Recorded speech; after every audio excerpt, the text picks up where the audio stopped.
और विधानसभा चुनाव को लेकर बीजेपी तैयारियों में लगी हुई है। एक तरफ बीजेपी में बैठकों का दौर जारी है तो दूसरी तरफ अलग अलग अभियानों के जरिए चुनावी माहौल बनाने में लगी हुई है। 26 सितंबर से पार्टी एक और बड़े जनसंपर्क अभियान की शुरुआत करने जा रही है और 26 सितंबर से 2 अक्टूबर तक बीजेपी मेगा जनसंपर्क अभियान चलाने जा रही है। इस अभियान के जरिए नेता और कार्यकर्ता योगी सरकार और मोदी सरकार की उपलब्धियों को जनता के बीच लेकर जाएंगे।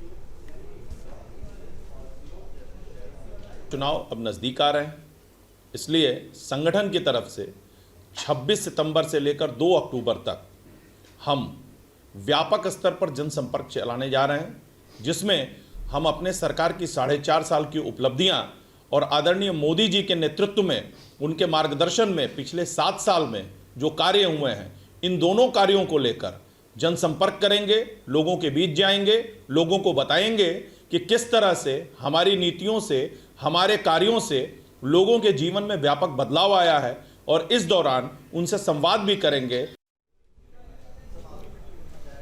और एआईएमआईएम अध्यक्ष असदुद्दीन ओवैसी आज प्रयागराज में जनसभा को संबोधित करेंगे। ये जनसभा अटाला चौराहे पर मजीदिया इस्लामिया इंटर कॉलेज में दोपहर 12 बजे होगी। विधानसभा चुनाव से पहले प्रयागराज का यह पहला दौरा है। खास बात यह है कि इस सभा में अतीक अहमद की पत्नी शाइस्ता परवीन अतीक अहमद का संदेश पढ़ेंगी।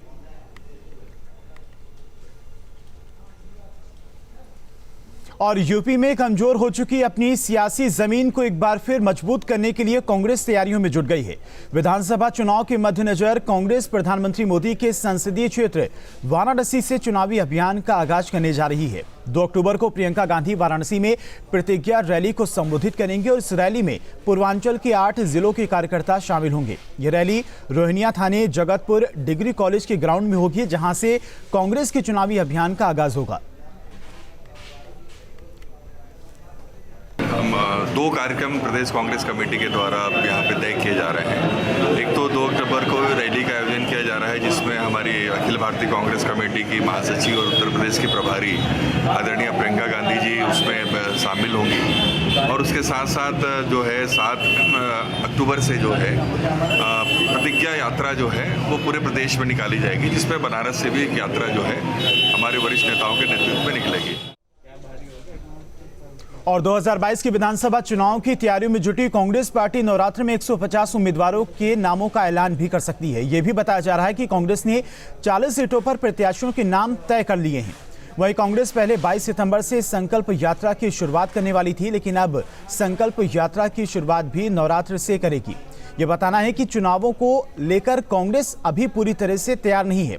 वहीं पार्टी के नेताओं का कहना है कि 2022 में कांग्रेस के परिणाम लोगों को चौंका देंगे। अगर कोई ये प्रश्न उठते हैं कि उम्मीदवार नहीं हैं, तो ये भी आपको अभी पता चल जाएगा। 11,000 की रसीदें कट रही हैं जिले जिले में उम्मीदवारों के उम्मीदवारी के पर्चे के लिए, तो आपको ये सब जानकारी मिल जाएगी। लेकिन हम एक चीज़ जरूर कहते हैं कि हम सारी सीटों पर चुनाव लड़ेंगे, पूरी ताकत से चुनाव लड़ेंगे और सुखद परिणाम आप सबको आश्चर्यचकित करें।